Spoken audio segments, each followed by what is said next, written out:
It felt like the day would never end. I was exhausted after a work meeting that dragged on way longer than planned. I work as a project manager, and while I usually like my job, today had been one of those days. It was just after midnight, and I was driving home alone on an empty freeway. The city lights were far behind me, swallowed by the darkness, leaving only the empty road ahead. I just wanted to get home, maybe grab a late-night snack and crawl into bed, feeling warm after the cold air of the freeway. The road was empty, and I was thankful for that, until I noticed a pair of headlights in my rearview mirror. At first, it was kind of reassuring to see another car. It made the lonely stretch of road feel a little less deserted. But then the car didn't stay back. It got closer, way too close, almost touching my bumper. I told myself they were probably just in a rush. After another minute of them tailing me, I signaled and moved into the right lane to let them pass. But they didn't. Instead, they switched lanes with me, keeping their headlights shining directly into my rear window. My grip tightened on the steering wheel. I tried slowing down, hoping they'd pass me. But when I eased off the gas, they slowed down too. I sped up, and they did the same, keeping the same distance. That's when it hit me. They weren't just following me. They were sticking with me, copying my every move. The road stretched on, empty and silent. The more I drove, the more I realized someone was messing with me. I glanced at the clock on the dashboard. 12:47 a.m. I pressed harder on the gas pedal, my speed climbing to 80, then 90. The car stayed right behind me, their headlights glaring in my mirrors. I had no idea who they were, but I had to get away. Up ahead, I saw a sign for an upcoming exit, an old rest stop that had been abandoned for years. I decided to take it, hoping the sudden turn would throw them off. I swerved into the exit lane, tires screeching as I made the sharp turn. For a moment, I thought I'd lost them, but then, in the rearview mirror, I saw the car following, taking the exit just as fast. The rest stop was deserted, the lot empty except for an old van parked near the edge, its windows dark. I pulled in, turned off my headlights, and parked behind some overgrown bushes. I grabbed my phone. I dialed 911, my voice barely a whisper as I explained the situation to the dispatcher. They assured me help was on the way, but I knew it would take time. Out here, in the middle of nowhere, time was something I wasn't sure I had. The other car pulled into the lot, their headlights sweeping across the cracked pavement. I ducked lower in my seat, watching as the car rolled slowly past, its engine a low rumble. The driver didn't get out or come towards me. They just stayed there, the headlights off now, the only sound the soft hum of the engine. It seemed like they were waiting for something. Minutes passed. I kept my eyes on the car, my hand still gripping my phone, the dispatcher's voice faint in my ear. Suddenly, the car's engine roared, the tires spinning as it sped out of the lot back towards the freeway. I watched as it disappeared into the darkness, the red glow of its taillights fading away. I let out a long breath. The dispatcher was asking if I was okay, if I could stay put until the police arrived. I nodded, whispering yes, as I leaned back in my seat. A few minutes later, a patrol car pulled into the lot, its lights flashing, painting the empty rest stop in red and blue. The officer got out, shining a flashlight into my car as he approached. I rolled down my window and explained what had happened, my voice still shaky. He listened, nodding as he wrote down the details. There wasn't much he could do, though. The car was gone, and I hadn't seen the driver's face or gotten a license plate number. The officer offered to follow me back to the main road to make sure I got home safely.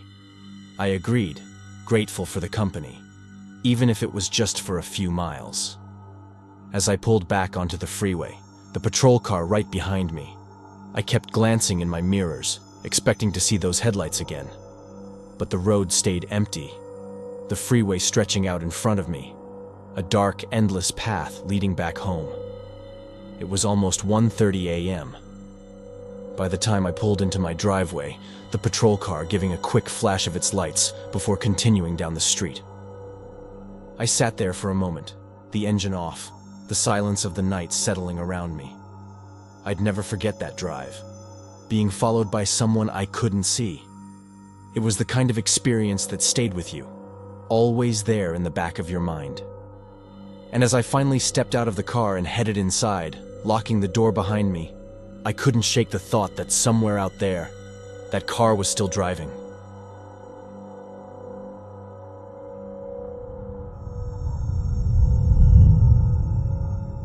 It was late, close to 2 a.m., about a year ago, and Lisa and I were beyond exhausted.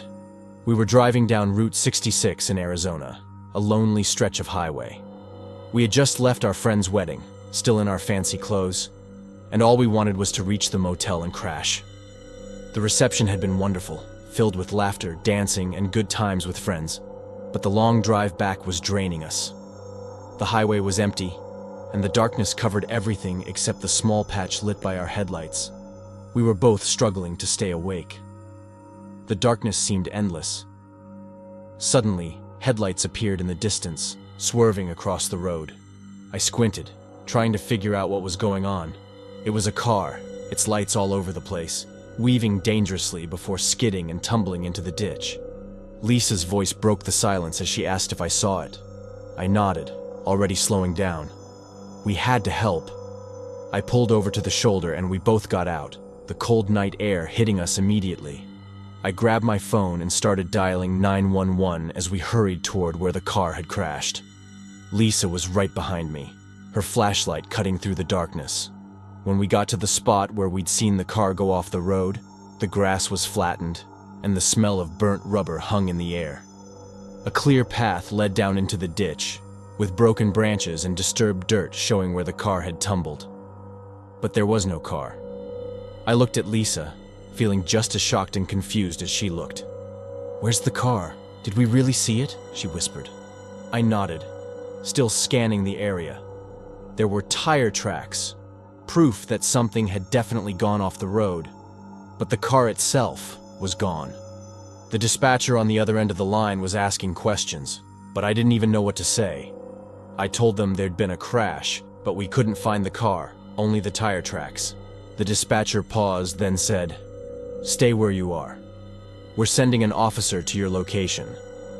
I hung up and turned to Lisa, who was still sweeping her flashlight over the ditch and the surrounding area. She muttered that it didn't make any sense. We had definitely seen the car crash. I didn't have an answer. We just stood there in silence. The empty highway made everything feel even weirder. A few minutes later, I heard a siren in the distance. Soon, a police car pulled up behind us, its lights flashing red and blue across the dark landscape. A tall officer stepped out, looking as tired as I felt. He walked over, his flashlight scanning the area, and asked if we'd called about an accident. I nodded, pointing to the tire tracks. I explained that we saw a car crash into the ditch, but now it was gone. The officer frowned, his flashlight following the tracks down into the ditch. He walked around for a moment, then looked back at us.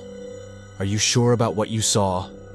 Lisa stepped forward, saying we both saw the car swerving and flipping into the ditch. But when we got there, it was gone. The officer sighed and glanced back at his patrol car. "You two should get back to your vehicle. I'll take a look around." He paused, then added, "This stretch of road, people have reported things like this before." I gave Lisa a confused look. "What do you mean?"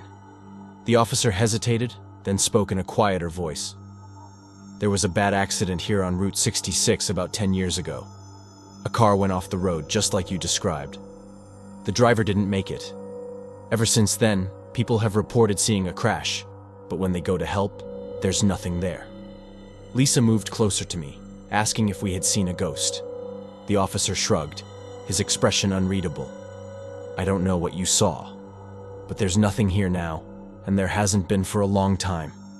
He gestured back to our car. "It's late. You two should get going."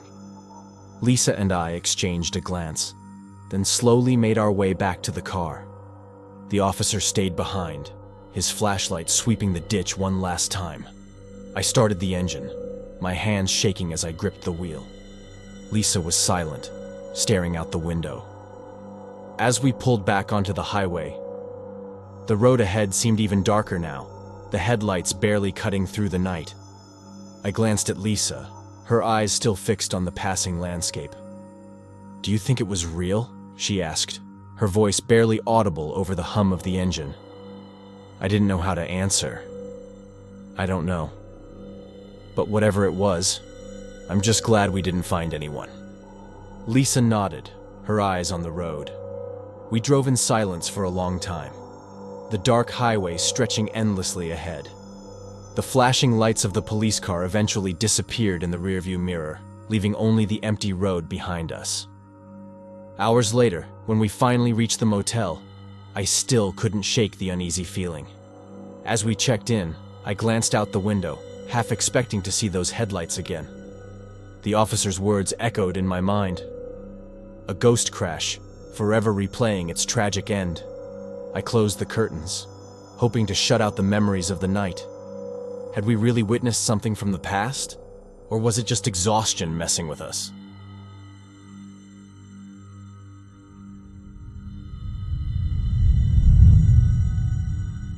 It was almost midnight on a late summer night last year, and I was so tired. I'd spent the whole day at my parents' house catching up and letting them hang out with Ethan. It was a good visit, but it went way longer than I expected, and now I was feeling it. I drove through the quiet neighborhood, checking the rear-view mirror every now and then, to make sure Ethan, my 5-year-old, was still asleep. His head rested against the car seat, looking so peaceful. All I wanted was to get home, and finally get some sleep myself. The streetlights cast a soft orange glow on the road, and the quiet of the night, along with Ethan's gentle breathing, was starting to calm me down. Home was just a few minutes away, and I let myself relax a bit. But then, just like that, the calm disappeared. I noticed headlights in my rearview mirror, bright, almost blinding, and getting closer, way too fast. I frowned and adjusted the mirror. The car behind me was speeding up and started tailgating me. I slowed down, hoping they'd just pass, but they stayed right on my bumper. What is this guy's problem? I thought, glancing back at Ethan. He was still asleep, thankfully unaware of what was happening. I took a deep breath, trying to stay calm. I signaled and turned onto a side street, hoping to lose them, but they followed me, making the same turn without any hesitation. That's when it hit me. This wasn't just an impatient driver. Whoever was behind me was following me. I gripped the steering wheel tighter. I made another turn, then another, but the car stayed right on my tail. The streets were empty, no one around to help. I pressed the gas, trying to put some distance between us, but they kept up. I couldn't figure out why this was happening. Who would be following me? And why? I turned onto a road I knew well. There was a gas station a few miles ahead. Maybe someone there could help. I kept my eyes on the road, glancing at Ethan now and then. Somehow, he was still asleep through all of this. I was so thankful for that. The gas station finally came into view, its neon sign flickering in the distance. I felt a bit of hope as I sped toward it. I pulled into the lot, tires screeching as I stopped near the entrance. The place was empty, no other cars, but the lights were on. The cashier looked up in surprise as I pulled in. I checked the rear view mirror. The car had stopped at the entrance, headlights still on, lighting up my car. They weren't giving up. I turned off the engine and quickly unbuckled my seatbelt. I had to get inside and get help. I looked back at Ethan, still peacefully asleep. "Stay here, buddy," I whispered, trying to keep my voice steady. I opened the door and stepped out, my eyes locked on the car at the entrance. The headlights were blinding, and I couldn't see who was inside. I hurried toward the gas station. The cashier, a young guy who looked barely out of high school, stared at me as I rushed in and asked if I was okay. I glanced back at the car. It was still there, idling at the entrance. I told him someone had been following me for miles, and I had no idea why. His eyes widened, and he reached for the phone. He said he'd call the police. I nodded and turned back to look at the car. For a second, I thought I saw movement, like someone was about to step out. But then, just like that, the headlights turned off. I blinked, and when I looked again, the car was gone. I hurried to the window, looking out at the lot. The entrance was empty. The car was gone.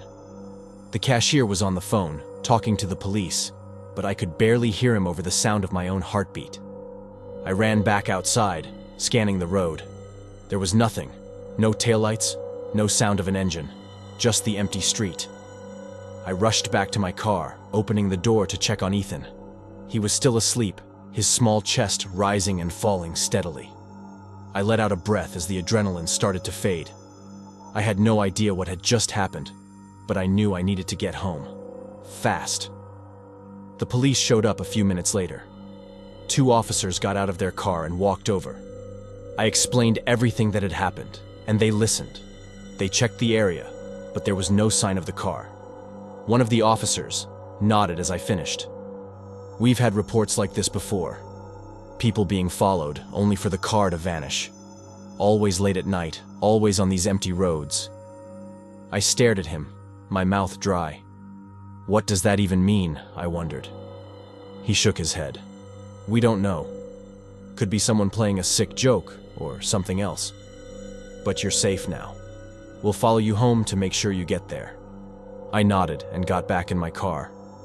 I glanced at Ethan, still asleep, then at the officers as they returned to their vehicle. The police car pulled out of the lot and I followed, my eyes darting to the mirrors, still on edge. But the road stayed empty. The officers stayed right behind me all the way to my driveway, their presence a huge comfort. When I finally pulled in, I let out a long breath. The officers waited until Ethan and I were safely inside before they drove off, their lights disappearing into the night. I locked the door and peeked out the window, scanning the street. There was nothing, just the quiet neighborhood, the empty road, and the uneasy feeling that those headlights might still be out there.